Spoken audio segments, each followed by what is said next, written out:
श्रीमन्नारायण नारायण हरि हरि ओम। श्रीमन्नारायण नारायण हरि हरि ओम। श्रीमन्नारायण नारायण हरि हरि ओम। कह रहे हैं सभी गुणों का मिश्रण है। जिस समय मनुष्य सकाम कर्म यानी गृहस्थ आश्रम में रहता है उस समय अपने स्वधर्म का पालन करता है और अपने घर परिवार में बड़ी प्रीति रखता है तो उसमें सभी गुण विद्यमान होते हैं। तीनों गुणों का मेल समझना चाहिए। हे उद्धव, जिसमें सत्य गुण बढ़ने पर देवताओं, रजोगुण बढ़ने पर असुरों तथा तमोगुण बढ़ने पर राक्षसों की बल की वृद्धि होती है।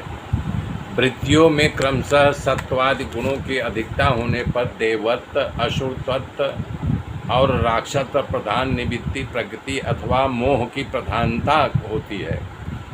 सत्गुण जागृत होने पर रजोगुण से स्वप्नावस्था और तमोगुण से सुषुप्ति अवस्था होती है और इसी प्रकार से तुरीया अवस्था तीनों में से एक समान रहती है। सत्गुण में भी, राजस में और तमोगुण तीनों में तुरीयावस्था रहती है। ये इसी प्रकार से शुद्ध आत्म तत्व तो यही है कि लोग बेभान अवस्था में रहते हैं लेकिन बेभान नहीं रहता है, उनकी समाधि लग जाती है, उसे तुरीयावस्था कहते हैं। वेदों के अभ्यास से, तपस्या से ब्राह्मण सतयुग के ऊपर से दो लोग जाते हैं। जिसमें सत्गुण रहता है तो वो जो है नहीं कि देवलोक से ऊपर जाते हैं। तमोगुण जीवों को वृक्षादि पर्यंत जैसे वृक्षादि बन जाते हैं और अधोगति की प्राप्त होती है। जिसमें तमोगुण बन जाता है उनको अधोगति प्राप्त होती है। उनके यानी कि विस्तार का वर्णन आगे बताया जाएगा। अधोगति को प्राप्त होते हैं और रजोगुण से मनुष्य आदि शरीर मिलता है। जिसकी मृत्यु सत्य गुण की वृद्धि में होती है तो उसे स्वर्ग की प्राप्ति होती है। जिसकी मृत्यु रजोगुण में होती है उसे लोकांतर मनुष्य की योनि मिलती है और जो तमोगुण बढ़ने पर मरता है उसे नरक की प्राप्ति होती है। तमोगुण वाला अधिकांतर नरक का गामी होता है।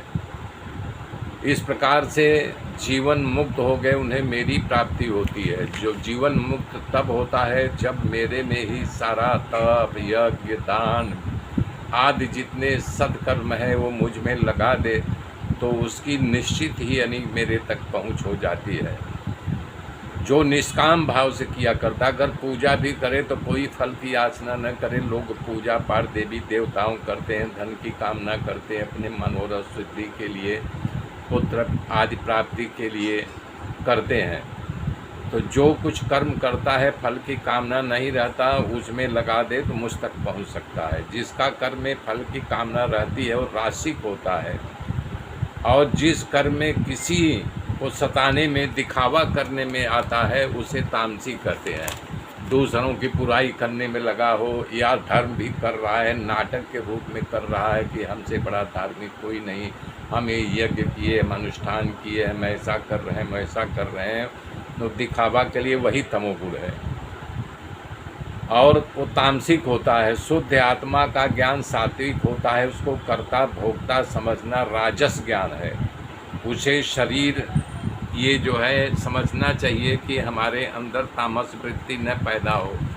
वो जब सूझबूझ से मुझ तक पहुँचने का प्रयास करेगा तो अवश्य ही मुझ तक पहुँच जाएगा। वो सात्विक गुण ही मुझ तक पहुँचा सकता है। मेरे मित्रों, मेरे साथ बने रहिए। आगे की गाथा फिर कल जोड़ूंगा। तब तक के लिए जय श्री राम, जय श्री राम।